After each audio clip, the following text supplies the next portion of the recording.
gahunda zimeze don't beg me babarira ino Kigali yuzuyemo abakobwa benshi kumva b'inzangu uzagenda ugiye kubazunguza kubazamura no kwamanura njyewe unkuremo ntago nakurambiwe nta bintu byo kumva keri ndekura ndekura Ben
Hey babe.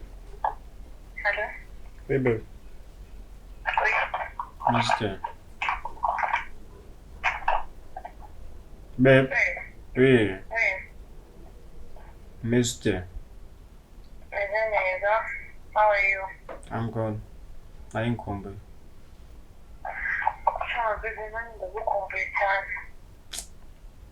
Ntabwo wakumva ukuntu iyo numvise ijwi ryawe mu gitondo mba numva ameze neza. Come on.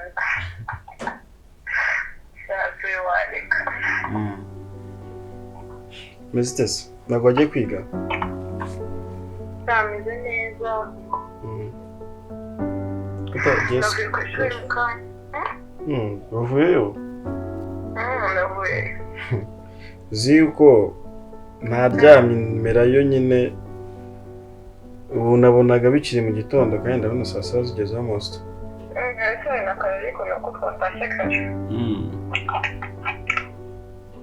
Okay. Harya babe. Wanyibukije ya promise wampaye?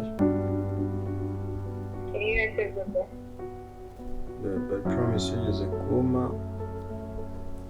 Come on, mbwira nyine mbwira wowe icyo ushaka kumbwira ntabwo mbyibuka.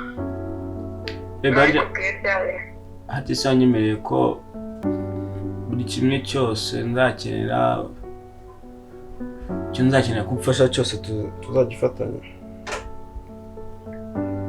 Narabyemeye kandi nzabikora njyewe ndi kumwe nawe mu bintu byose but I'm here to support you mu bintu byose kubera ikintu cyabaye. Babe. Ndagukunda cyane. Ndagukunda cyane. Sinzi impamvu mba numva njye musore uhiriwe. Ntabwo ari wowe gusa sheri nanjye narahiriwe twese twarahiriwe. Babe ntuzambabaze. Come on baby nanjye ibyo bintu nabikora ubu ngubu ahantu ibintu bigeze koko urabona nyatinka gukora ibyo bintu ahubwo pe ni ukuri tugomba gushaka ukuntu dukora mariage urabizi. Ntabwo nshaka kugushyiraho pressure ariko urabizi ko tugomba gukora mariage pe. Babe sinabyemeye kandi mfite plan y'ukuntu nzabigenza. Oui. Okay, ntabwo reka ntekereze plan yawe gusa ndashaka ko tuzakora mariage. Ntabwo nyine ndi kugushyiraho pressure ngo tuyikore nonaha ariko ndashaka ko tuzakora mariage pe. Mu bintu tuzajya dutekereza nabyo tujye tubitekereza. Babe nanjye urabizi ko nta gahunda mfite yo kugomba kandi ariwe nifuza kubana nawe ibihe byose mu buzima bwanjye bwose. Ndagukunda cyane. Ndagukunda nanjye ijoro waba utarimo sinzi icyo ryaba rimariye.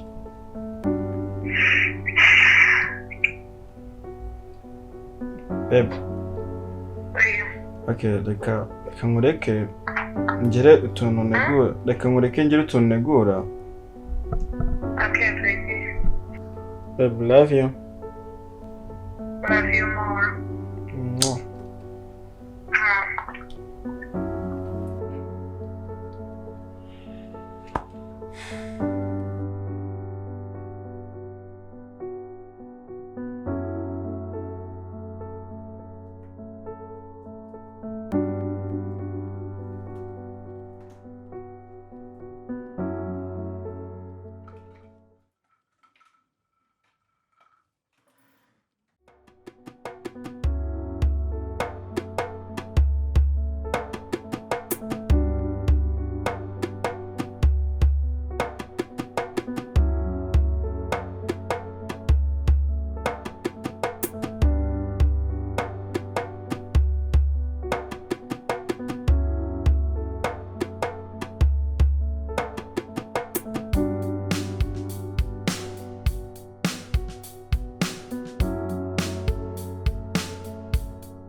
Hahiye hato. Yise sike. Kina. Aki. None se nibiki. Oya kira uragiye. Ikintu cyo kiri kuncanga no kubona kwatsa amafaranga yo kumfasha ngo ndebe ko nagira business nyine nshinga ukayanyima none ubwo ibintu by'ubukwe ise nyine umva mbwire ikintu ugomba kumenya ibirani n'ibibazo byagiye bica mu Rwanda nyine habayemo utuntu tutari twiza ariko reka bizatubirinde tuzica nyuma y'icyo gikorwa turebe ko twabikemura ariko icyo nakubwira ikintu cy'ingenzi cyiza ni uko wenda ukoze igikorwa cyiza kandi twe n'umuryango turahari reka n'amakosa yawe nawe agiye uko urayazi Mwakoresheje akazi nongeye nanyweye Abiyo nagaye reka tuze ngenda nese abari yanjye nkabona bizi ni yawe ni keri wabipostinze sheri wawe ngibi shibireba akomana urishimye nese nimero ni yakeri nimero ni yakeri Yeah. so y'ibyishimo ni yakeri niwe wabipostinze kuri stati yiwe ahubwo turi mu muhanda sibyo oh my god nzakwambara oya nijye uzagusohora ako uyu mungu asigara amenyera nzanywa Usika kanga kari agasuzuguro. oya glory tubabarira Umunga arifata agasora se ati ntabizi. wagenze gake Oya abi ni agasuzuguro nakabije ahubwo arambona. oya utugira abana Okay sawa nari. gute se ndetse cicaka mwibura Uraje urebye ngiye kwikorera. Ntago umuntu yakifata urumva? ni depression y'ibyishimo Okay sawa nari. Wowe ntabwo uri kubyumva ko atari we biriwe ariko umuntu yifasha agasora save the date. Okay.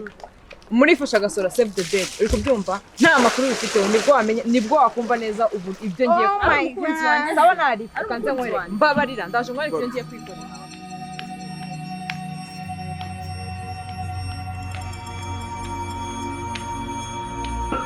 nyine ariko nashaka gushimira nyine ko urimo uramfasha nyine kandi unyemereye kumfasha kandi nanjye ndabizi mba nshaka ko bw'umuryango wanjye nyine ibyishimo ukaba proud yanjye oya nibyo natwe nicyo kidushimisha byonyine ngira ngo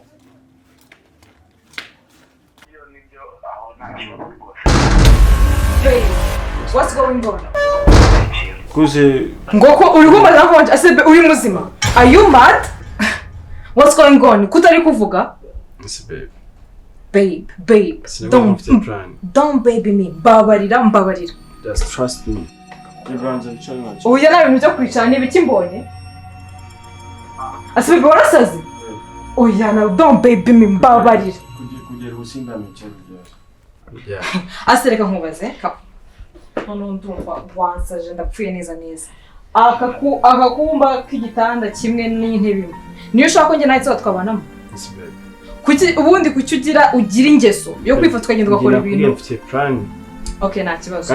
Kubera iki ugira ingeso yo kugenda ugakora ibintu utangishije inama? Okay, bukwe no bwawe wenyine. Uzabwikorana? Sijye bikomeye. The plan? Babe, wowe wagiye gusura se byose nabizi. Ngewe mbibone eka. Okay, none ubwo ukugiye kubukora wenyine. Ikintu cyiza byura cyagushimisha. Kunshimisha binungwe. None kakubaza ufite iki nkaka? Uteguye ubukwe nta kintu kimwe ufite, nta kintu kimwangishe, nta gushaka kungisha inama, nta kintu ufite, nta kintu kimwe ufite. My God. Nyine muri munsi kumirikiza. Nakwiye kumfite plan. Sibyo? Biriya byose wabonye birapatya plan. Abarira. Nkunda. My God. Nkunda. Usave the date teri kibazo.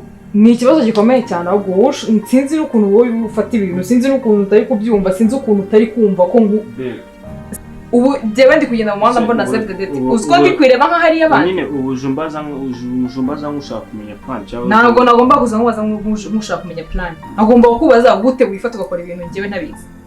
Icyo nicyo kintu nkeneye kumenya anga. Ibya plan yawe twakabaye twabiganireho. Babe, please. Hello. Mungu agiye kusaza. Yanko ari mu twatimo turavugana. Ari mu Anko nyine jewe ubufasha nyine nakwatse nuko nta kintu ndiyo gifatika nyine cya bashaka kongeza kuri iriya bintu.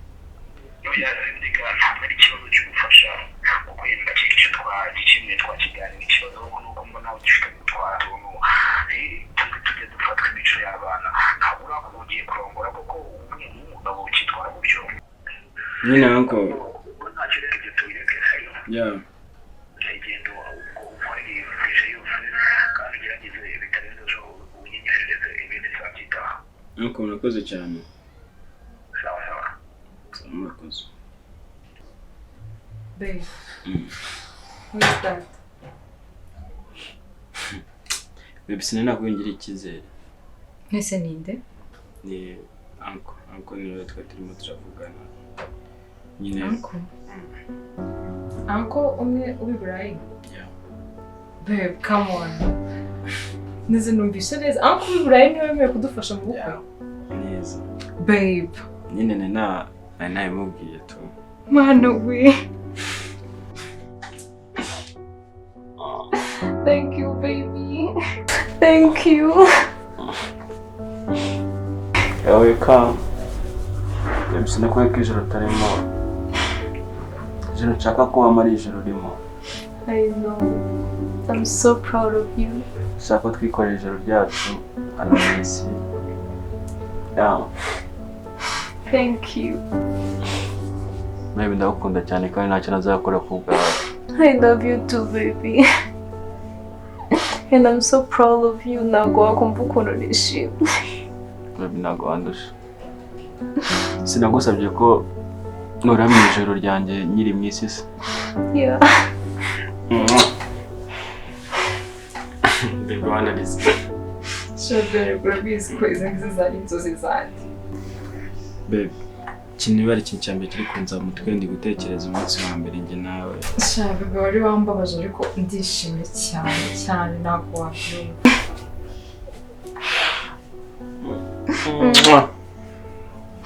Nari nababaye ndikibaza ukuntu wakoze ibintu utambwiye ntabwo nari nzi ko ari byiza bingana gutya. I'm sorry. Babe, nari. Thank you.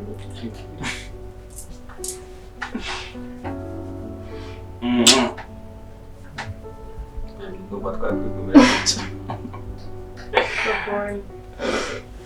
ndishimye cyane Mana yanjye ngo tujye gutangira gutegura ibintu byose inzozi zanjye zibaramo ntaribi ariko nyine just buri gihe ntabwo napfa gukora ikintu gutyo ibintu byose nyine mba nabikoze ku mipango ni ukuri mbabarira nakubwiye nabi ariko mbese unyumva arata ngaho nawe ibibazo ariho nibabarije akamarayika ngosha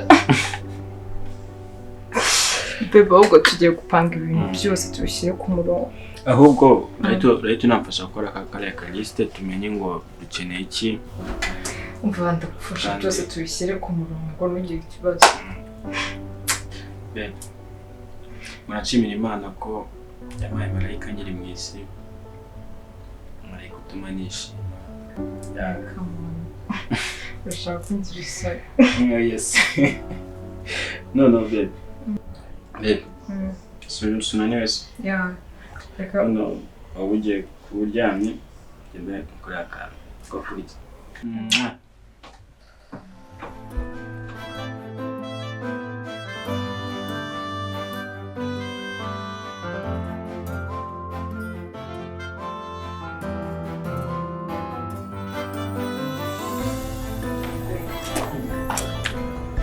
we had a good day nakumva uburyo nishimiye nawe ndishimye cyane yakurananiye shandananiwe buranije rega ususi nataha tugeze mu rugo ese wataha ugeze ku rugi basi reka ndanze bari ikibazo tuninjire basi mukorere n'akantu ka nimugoroba wenda ugende unari I'm tired ndananiwe shicaye ifange atazicwa n'inzara sha Sabe, I'm tired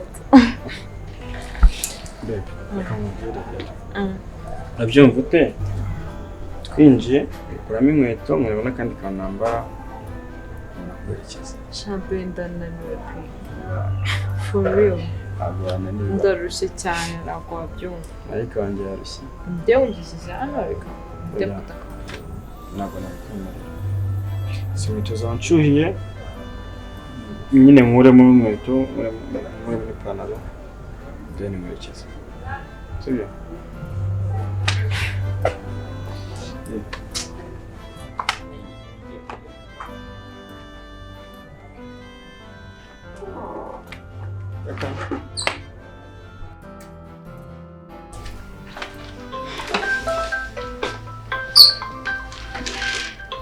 uko saje iki mwitabe wumve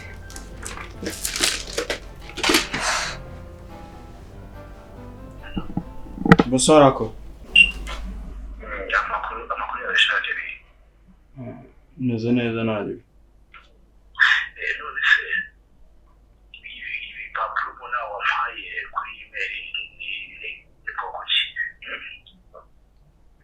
sinagoye budget se nona kuki nakwatse bije y'ubukwe ukeneye tuzakoresha none ko mbona wanyandikiye ibintu by'amakompiyuta Uncle. ngo laptop ya MacBook what does it mean Uncle. Njye nakubwiye yuko ariyo bije nateguye kuva kera ni bije yanjye nateguye kuva kera dushaka gukora business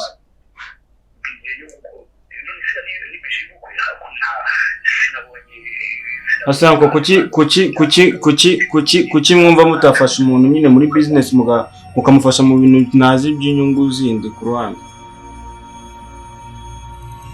Njye ni bije nahoze kuva kera nkwereza nkubwira ibintu nshaka gukora Alo Uncle muraho neza ni Gloria yego ni njyewe dufitanye mariage na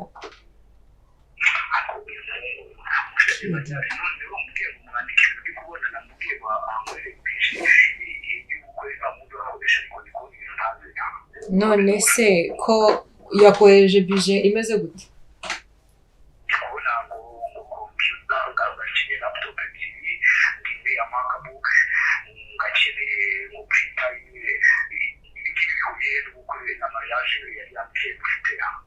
ariko twari twateguye budget ya mariage sinzi impamvu. Okay.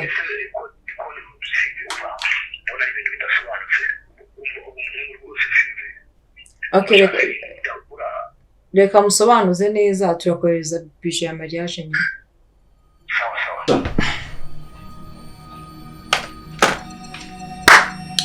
Mugabo mwiza. Bya ni ibiki?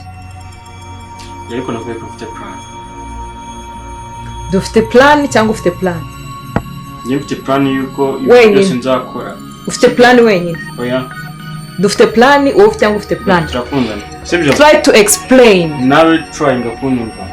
Turakundana. Njye ntabwo nzakora ubukwe buvuye mu maboko y'abandi bantu. Mfite kubanza nkagira icyo nigezaho. Ndashaka gusobanura. Plan ni yawe cyangwa ni yacu? Asekeri. Are you mad? Niba ndi kuvugisha witangira kwiyunamisha wigira nkaho uri inzira karenga nanga. Ndi kukurenganya. Kubera iki watanze budget ngo yama mashini ngo nibiki? So why buri gihe mwumva ko umuntu yahora asabiriza? Sasa nibamfasha gukora ubukwe bazamfasha no gutunga. Wow. Ndagushaka gukora plan yanjye nkagira budget nkora. Uri kunkoresha ngewe rero. Uri kunkoresha ukajya ucisha hirya ukajya. Bari kunyuma tuzakora ubwo bukwe. Ugomba kunsobanurira ibyo bintu byose ntago ukora ubwawe wenyine. Nta nubwo ngiye ugomba kugenda ngo dragige mu bintu ntazi. Come on. Don't baby me. Ndagusabye basi nyumva. Nta kintu cyo kumva gihari. Wangiza akora agacucuma n'ukongera ukazamura uko wishakiye. Ngiye uranjyana mu bintu bya mariage, ngaho uyu munsi ni mariage, ngaho ejo ngo ni ibikoresho. Ko gahunda zimeze. Don't baby me. Babarira. Ino Kigali yuzuyemo abakobwa benshi kumva b'inzangu uzagenda ujye kubazunguza kubazamura no kwamanura ngewe unkuremo. Ntago nakurambiwe. Nta bintu byo kumva keri. Ndekura? Ndekura. Bebe.